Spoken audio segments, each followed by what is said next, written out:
Part 2. The levels.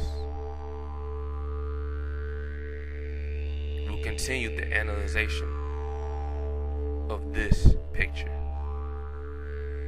In part 1, we defined force, strength, power, and energy, submissive and control. While looking at what's before you, we'll answer these. Who is the strongest? Who's the most powerful? Who's the most forceful? And who has the highest energy? You must understand this. When you pinch a baby, they cry and scream. You slap a woman, she may yell or cry. But a man is supposed to take a punch and keep going. Why is this? There's basic principles that need to be understood, and that the man, the woman, and the child are not on the same level.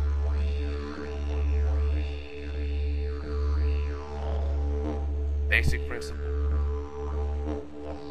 The highest energy has the least strength, and the strongest tends to have the lowest energy.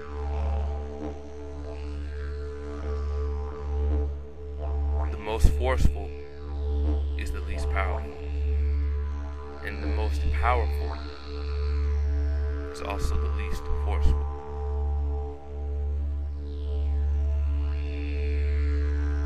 The child has the highest energy. Why do I say this?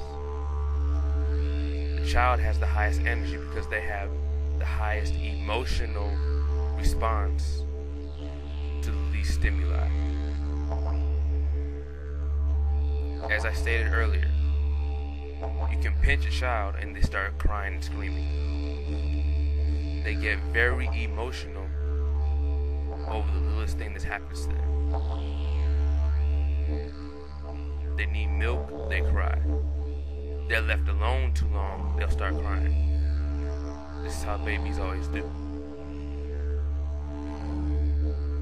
They have high emotion.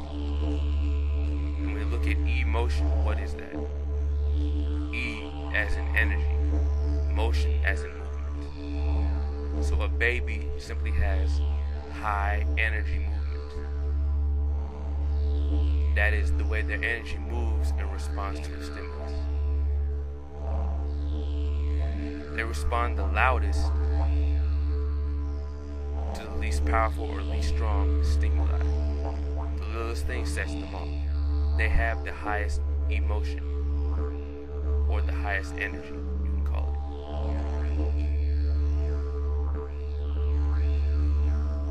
it. They are also the most powerful. You ever notice how, like, if a baby smiles, or cries, or laughs, it literally has an effect on everybody that's in that room. Everybody and anybody. They feel happy, you start feeling happy. But if they cry, that signals you or any adult to go and help them.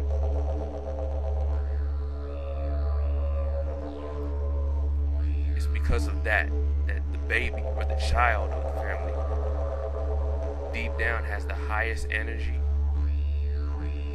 is the most emotional, and deep down is the most powerful. The man, he is the strongest. And what is strength? Strength is the control of power. When you can control the power that you have, you're very strong. It's like another example. The man's supposed to take a punch and keep going. He's not supposed to get emotional. He's not supposed to make it a big deal. He's not supposed to lose control. Control of what? His emotions. And his emotions are a type of energy. That's why he's the strongest. He's supposed to control that. keep that from going out of control. He has that strength. The child and the woman don't have that. He's also the most forceful. Because he has the highest strength, he can apply that strength to anyone else that may be weaker than him. Whether that be another man that's weaker than him, or a woman, or a child. He can enforce his will onto them. The other two cannot do that. And as I said before, force is when you use your strength against another object or being. The man has this. He is the strongest in the family, divine line, and he is also the most forceful. That puts the woman in the center, literally in the center of the family structure. She's weaker and less forceful than the man, but has a higher energy than him and is more powerful than the man.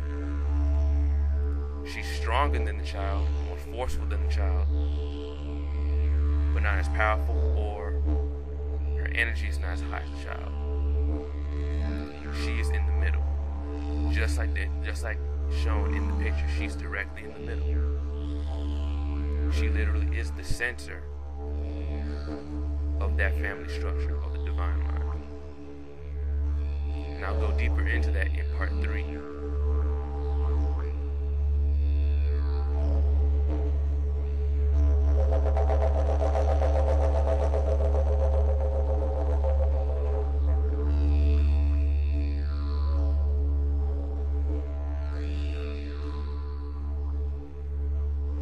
Part 3 will be about their duality and why each one is needed. Peace.